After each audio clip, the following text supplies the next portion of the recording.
Let's go straight there, because my IB was lighting up with messages from you. We're not thinking about tapering 2 months later. We're a long way from neutral, cutting a month later. What do you think is going on within the FOMC? Where do you think this is going?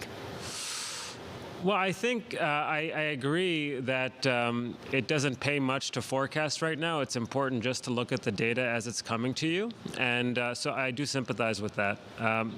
But at the end of the day, I mean, the unemployment rate is up above the Fed's forecast for this year. And that's the first time that's happened since March of 2022. Now, you know, when you're in the thick of it, it's hard to know whether that represents the start of something much more onerous or whether it's just the normalization of the labor market. But I think for the Fed, I think the doves on the FOMC, and remember, you know, President Kashkari, tends to lean on the hawkish side of the consensus at the Fed.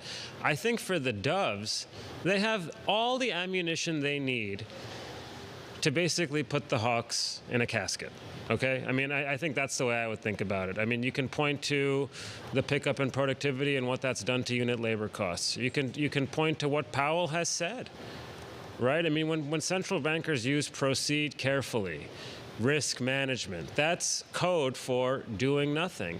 And, you know, finally, I mean, the employment report was probably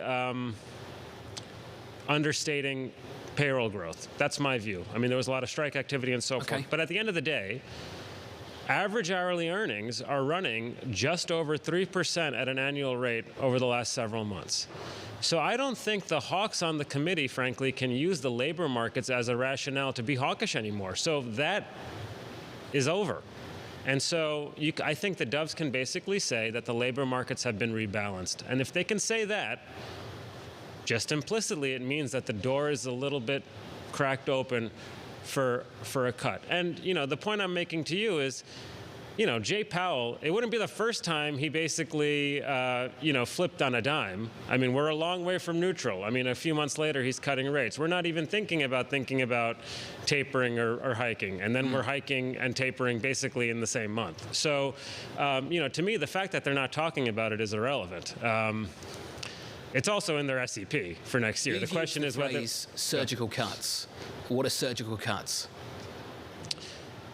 Basically, a few cuts to stabilize the economy.